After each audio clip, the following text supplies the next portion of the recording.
Do you remember the moment you realized that the world had changed? Let me tell you a quick little story that has nothing and everything to do with the future of our world and how you fit into it. In 1917, the United States faced a huge problem. They were working hard to compete in the industrialized economy, and there was a shortage. Not a shortage of oil or coal or other natural resources, a shortage of people, specifically obedient factory workers. The solution to this economic dilemma? It was an experiment of sorts. It hadn't been done before, until someone thought of it. Mandatory public school. Unfortunately, the initial purpose of the United States public school system was not to inspire children or generate scholars. And it wasn't created for dreamers, people who color outside the lines, break the rules, and challenge the status quo. The public school system of the early 1900s was invented to create a nation full of adults who would obediently do their jobs in the factory assembly lines. Teaching kids to sit in straight rows and scheduling the entire day with the ringing of bells wasn't by chance. Punishing those who didn't conform was purposeful. These were the skills they would need to join the labor force. Intentional or not, this early method of turning dreamers into workers was an investment in the nation's economic future. And it worked. This then led to several generations of productive, fully employed workers. But it isn't working anymore. Why? Our economy has changed. We don't live in an industrialized economy anymore. We live in a connected economy. Right now, there are more users on Facebook than there were people on the planet 200 years ago. Technology has made it possible for us to connect with people, ideas, and information from anywhere in the world instantaneously. And as a result, our economies have expanded from localized towns and communities to the entire world. We have globalized trade in nearly every way. In the past, the obedient, do-what-you're-told without question people were rewarded for working hard and putting their dreams aside in order to toe the line. They were given well-paying jobs that led to long-term careers. They were guaranteed pensions, benefits, and the promise that they would always be taken care of. And they were. But that promise is gone for most of us today. Even if you have a white-collar job, the majority of white-collar workers are still working in a factory. Instead of operating a sewing machine or welding a widget, they now push pencils, type on keyboards, or process paperwork.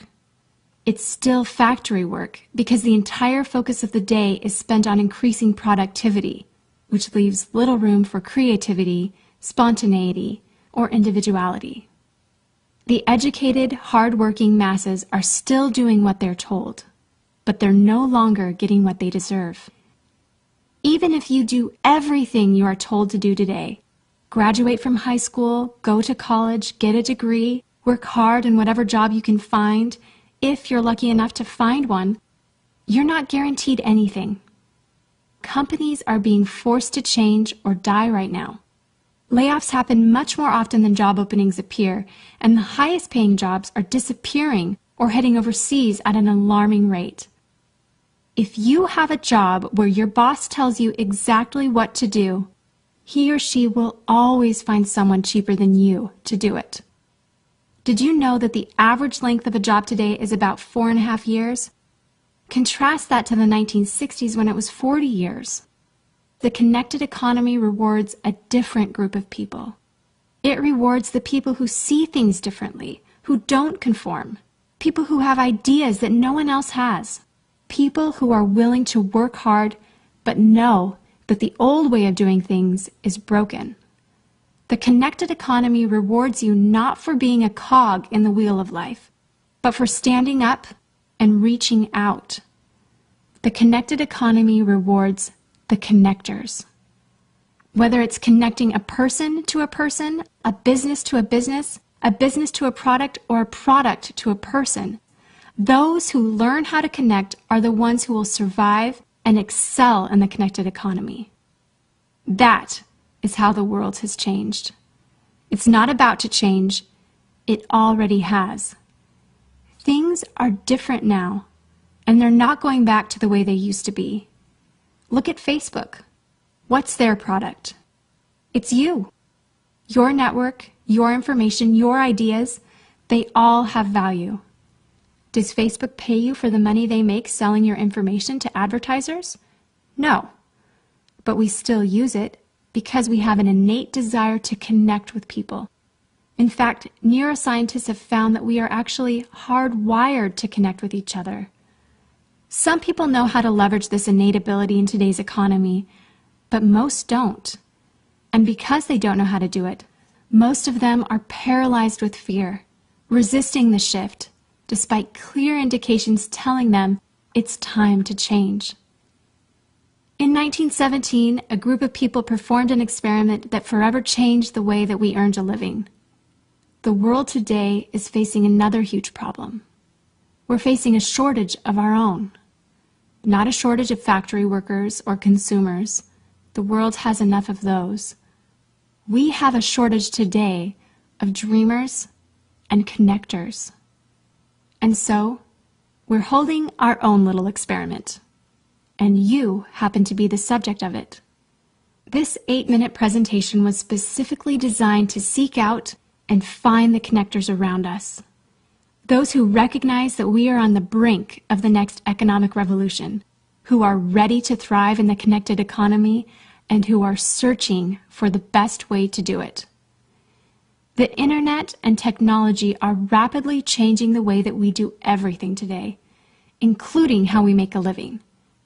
It's not too late to embrace the change and find a way to make yourself relevant and profitable in our brave new world. And that's why we've invited you here today. We've created something that rewards you for connecting. It pays you for bringing people together behind a cause, product, or idea. And we have systematized it and made it so that you can do it from anywhere, with anyone, at any time. If you are passionate about helping people, if you are passionate about changing lives, if you want to position yourself to be a capitalizing force within the connected revolution instead of just a bystander, let's start now. Do you remember the moment you realized that the world had changed? How about the moment you realized you could change with it? Are you ready for the details?